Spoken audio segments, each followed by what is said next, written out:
नमस्कार मो सत्याम स्वाई समस्त मो चैनल को स्वागत करुच्ची जार नाम हूँ साहित्य सिंधु एसबीएस ट्यूटोरियल। तो आज आम +2 first year optional Odia Mathura Mangal जहाँकि मु प्रथम छंद द्वितीय छंद तार तृतीय छंदर किसी बुझी देती सहित आम सबूर क्वेश्चन आंसर आलोचना मुझे जो मैंने देखी देखीदे डिस्क्रिप्शन बॉक्स चेक करूँ से सब प्ले लिस्ट पाई मथुरा मंगल समस्त क्वेश्चन आंसर नोट दी जाइए। तो जो मैंने चैनल नुआ निहाती भाव चैनल को लाइक शेयर सब्सक्राइब कर रखुँ पाखे बेल आइकन को दबी दिंतु जहाँफल जो नुआ नुआ भिडियो अपलोड करी तो नोटिफिकेशन पड़े। तो आज आम देखा से तृतीय छंदर किसी पिला कहते तार पार्ट 2 करने तृतीय छंदर प्रथम भाग जहाँकि मुझे अपलोड करी तार आज आम देखा द्वितीय भाग देखा तृतीय छंदर।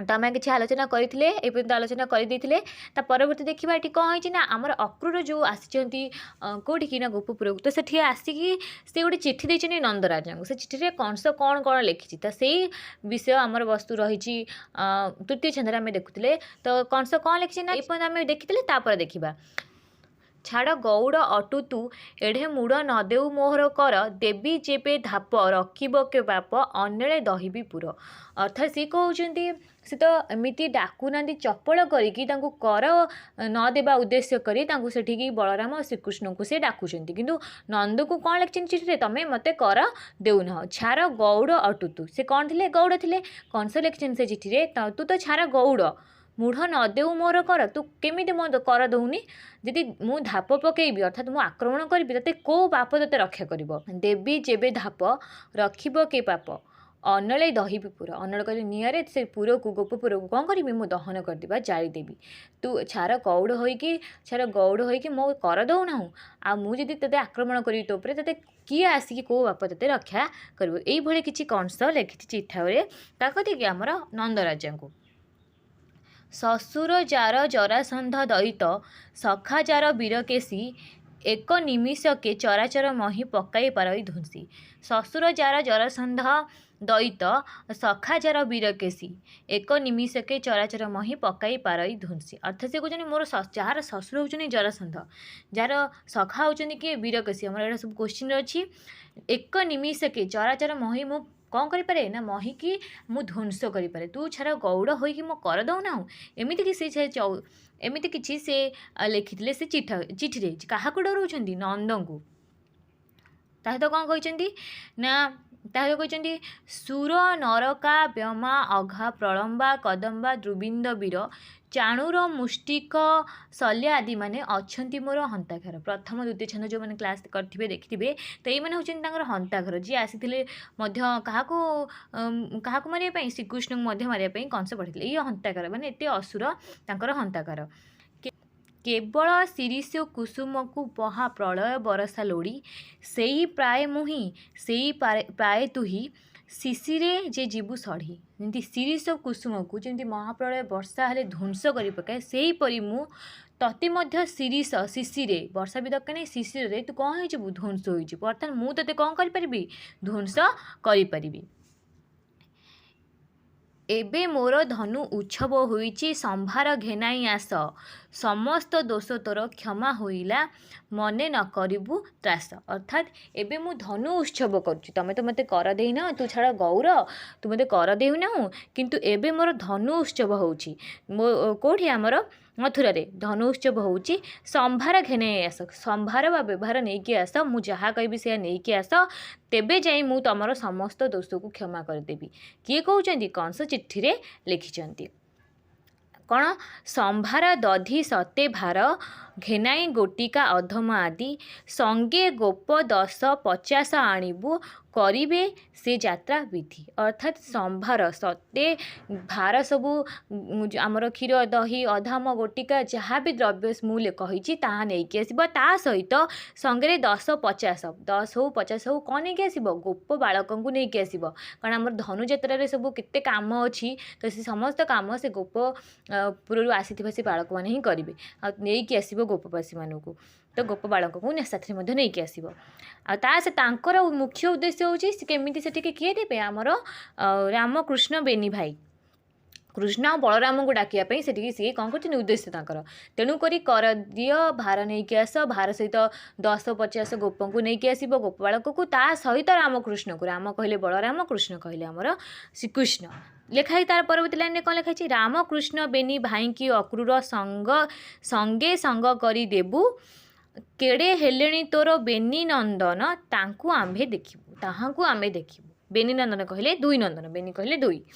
ରାମକୃଷ୍ଣ ବେନି ଭାଇଙ୍କି ଅକ୍ରୁର ସଙ୍ଗେ ସାଙ୍ଗ କରିଦେବୁ। ଲେଖିଛନ୍ତି ଚିଠିରେ ଯେ ଅକ୍ରୁରଙ୍କୁ ମୋ ମନ୍ତ୍ରୀଙ୍କୁ ମୁଁ ପଠେଇଛି, ତାଙ୍କ ସାଙ୍ଗରେ ତୋର ଯେଉଁ ଦୁଇ ନନ୍ଦନ ଅଛନ୍ତି, ଦୁଇ ପୁତ୍ର ଅଛନ୍ତି ବଳରାମ ଆଉ ଶ୍ରୀକୃଷ୍ଣ, ତାଙ୍କୁ ମଧ୍ୟ ପଠେଇବୁ। ସେ କ'ଣ ପାଇଁ କହୁଛନ୍ତି ନା କେଡ଼େ ହେଲେଣି ତୋର ବେନି ନନ୍ଦନ, ତାହାଙ୍କୁ ଆମ୍ଭେ ଦେଖିବୁ। ସେ କେତେ ବଡ଼ ବଡ଼ ହେଲେଣି ମୁଁ ଟିକେ ଦେଖିବି, ସେଥିପାଇଁ ତମେ ତାଙ୍କୁ କ'ଣ କରିବ, ପଠେଇବ। ସେହି ଦେଖିବେ ମହାଧନୁ ଉତ୍ସବ, ଶୁଭ କଥା ସିନା ତୋତେ, ବଡ଼ ଲୋକ ସଙ୍ଗେ ସଙ୍ଗ ହୋଇଯିବେ, ଭୟ ନ ରହିବେ ଚିତ୍ତେ। ଅର୍ଥାତ୍ ସିଏ ସିନା ଆସିକି କେତେ ବଡ଼ ଧନୁଯାତ୍ରା ମୁଁ କରୁଛି, ସେ ଦେଖିବେ, ତଥା ସିନା ଭଲ କଥା ଯେ ତୁ ପୁଅମାନେ ଆସି ଧନୁଯାତ୍ରା ଦେଖିବେ, ଆଉ ବଡ଼ ଲୋକମାନଙ୍କ ସହିତ ଯେ ସାଙ୍ଗ ହେବେ, ମୋ ସହିତ ସିଏ କ'ଣ ହେବେ, ମିଶିବେ, ତାହେଲେ ସେମାନେ ମନରେ କେବେ ଭୟ କରିବେନି କାହାକୁ। ଯଦି ବଡ଼ ଲୋକମାନଙ୍କ ସହିତ ବଡ଼ ଉଚ୍ଚ ଗାଦି ବା ଉଚ୍ଚ ପଦସ୍ଥ ଲୋକମାନଙ୍କ ସହିତ ମିଶିବେ ତୋ ପୁଅମାନେ, ତ କ'ଣ ହେବ, ସେମାନେ କେବେ ଭୟ କରିବେନି ନା। ତ ଏଇ କଥା କଂସ କହିଛି ଯେ ତୋ ଦୁଇ ପୁତ୍ରକୁ ମଧ୍ୟ ସେଇମାନଙ୍କ ସହିତ ପଠେଇବୁ, ସେ ଧନୁଯାତ୍ରା ଦେଖିବେ। ତାପରେ ଲେଖା ହେଇଛି କ'ଣ ନା, ବୃଦ୍ଧ ଶରୀର କେତେ ଦିନ ବଞ୍ଚିବୁ, ମିଥ୍ୟା ମାଟି କଳେ ବର, ତୋହ ଥାଉଁ ଥାଉଁ କୁମର ବେନିଙ୍କି ଆମ୍ଭର ପରିଚୟ କର। ଅର୍ଥାତ୍ ତୁ ତ ବୃଦ୍ଧ ହେଇଗଲୁଣୁ, କେତେ ଦିନ ବଞ୍ଚିବୁ, ଏଇ ଯେଉଁ କଳେବର ମାଟି, ମିଥ୍ୟା ମାଟି କଳବରେ ତମେ ଦେହ ଧରି କେତେ ଦିନ ବଞ୍ଚିବ। ଆଉ ତୁ ଥାଉ ତୋର ଯେଉଁ କୁମର ବେନି କହିଲେ ଦୁଇ ପୁତ୍ରଙ୍କୁ ଆମ୍ଭ ସହିତ ପରିଚିତ କର। ଆମେ ପରିଚୟ ହେଲେ ଆମେ ତାଙ୍କର କିଛି ମଙ୍ଗଳ କରିପାରିବୁ, ତ ଆମ ସହିତ ପରିଚୟ କରା ବୋଲି ଏଠି କିଏ କହିଛନ୍ତି, ଯେଉଁ ଆମର କଂସ ଚିଠିରେ ଲେଖିଛନ୍ତି ଯେ ତୋର ତୋର ବୃଦ୍ଧ ଶରୀର ହେଲାଣି, ତୁ କେତେ ଦିନ ବଞ୍ଚିବୁ, ତେଣୁ ତୁ ଥାଉଁ ତୋର ଦୁଇ ପୁତ୍ରଙ୍କୁ ମୋ ସହିତ କ'ଣ କର ନା ପରିଚିତ କରାଅ। ସେ ଲେଖା ହେଇଛି ଏଠି। ନେକ୍ସଟ ଲାଇନ୍ ଦେଇଛି, ଶାଢ଼ୀ ବନ୍ଧାଇ ରାଜନ ପଣ ଦେଇ ସୁଖେ ଗୃହେ ବସିଥାଅ, ଆମ୍ଭର ଯେତେ ହାନି ଲାଭ ହୋଇବ କରିବେ ତୋହର ପୁଅ। ଶାଢ଼ୀ ବନ୍ଧାଇ ରାଜନପଣ ଦେଇ ସୁଖେ ଗୃହେ ବସିଥାଅ, ତମେ ରାଜନପଣ ଭଳି ରାଜାଙ୍କ ଭଳି ଘରେ ବସ, କିନ୍ତୁ ଆମ୍ଭର ଯେତେ ହାନି ଲାଭ ସବୁ କିଏ ବିଚାର କରିବେ, ତୋ ପୁଅମାନେ ଦେଖାଦେଖି କରିବେ। ସେ ତୋ ପୁଅମାନେ ଏଠି ହାନି ଲାଭ, ଆମ୍ଭର ଯେତେ ହାନି ଲାଭ ହୋଇବ କରିବେ ତୋହର ପୁଅ। ତମେ ସୁଖରେ ରାଜା ଭଳି ଘରେ ବସିବ, ସେମାନେ ସବୁ ମୋର କାର୍ଯ୍ୟ ସବୁ କ'ଣ କରିବେ, ସମ୍ପାଦନ କରିବେ। ନିଶି ପାହିଲେ ଧନୁ ପୂଜା ହୋଇବ, ଅଳସ ନକରି ଆସ, ଏମନ୍ତ ବୋଲି ଚିଟାଉ ଲେଖିଅଛି, ପଢ଼ି ନନ୍ଦ ହେଲେ ଦୋଷ। ତାହେଲେ ନିଶି କହିଲେ ରାତି ପାହିଲେ ଆମର ଧନୁ ଉତ୍ସବ, ଅଳସ କରି ଡେରି ନକରି ଶୀଘ୍ର ଆସ, ଏମନ୍ତ ବୋଲି ଚିଟାଉ ଲେଖିଅଛି, ଏମିତି ସବୁ ଚିଠିରେ ଲେଖା ଅଛି।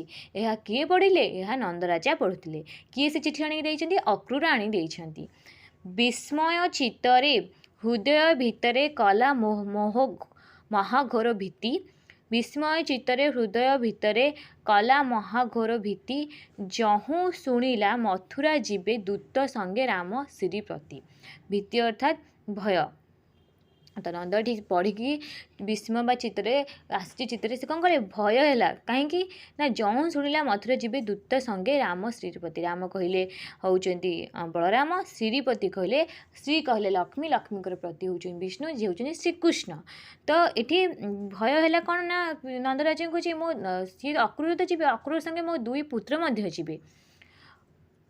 ଆଉ କ'ଣ ହେଲା ତାପରେ ନା, ପରିଜନ ରାଇ ବୋଲେ ଗୋପସାଇଁ, ଗୋପରେ ଘୋଷଣା ଦିଅ, ନିଶି ପାହିଲେ ମଥୁରାପୁର ଯିବେ, ସମ୍ଭାରି ସଜଡ଼ା ଥାଉ। ତାହେଲେ ସିଏ ସବୁ ପଢ଼ି ଚିଠି, ତାପରେ ସିଏ ଘୋଷଣା କଲେ, ଯାଅ ଘୋଷଣା ଦିଅ ଗୋପସାଇଁ, ଆଉ ତୁମେ ଘୋଷଣା ଦିଅ ଯେ କ'ଣ ନା ରାତି ପାହିଲେ ମଥୁରାପୁରକୁ କିଏ ଯିବେ, ଆଉ ଆମର ଦୁଇ ପୁତ୍ର ଓ ତା ସହିତ ବ୍ୟବହାର ବା ସମ୍ଭାର ସବୁ ଯିବ, ଆଉ ସବୁ ସମ୍ଭାର ସଜଡ଼ା ରାତି ପାହିଲେ।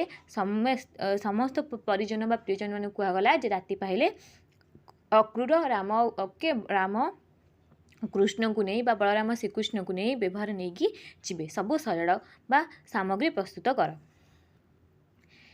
ଏତେକ ଭାଷି ଅକ୍ରୁରକୁ ଚରଚା କରଇ ବରଜ ରାଜା, ବୋଲେ ବୈରାଗୀ ଫକତ ଚରଣ ଗୋପରେ ବାଜଇ ବାଜା। ଏତିକି କହିକି ତାପରେ ଏତିକି କହିସାରିଲା ପରେ ଯେତେବେଳେ ନନ୍ଦରାଜା ଚିଠାକୁ ପଢ଼ି ସାରିଲା ପରେ ତାପରେ ଅକ୍ରୁରଙ୍କର କ'ଣ ହେଲା ନା ଚର୍ଚ୍ଚା କରାଗଲା। ତାଙ୍କୁ ଯେମିତି ସମ୍ମାନର ସହିତ ଅତିଥି ଯେମିତି ଘରକୁ ଆସି ସମ୍ମାନ ସତ୍କାର କରାଗଲା।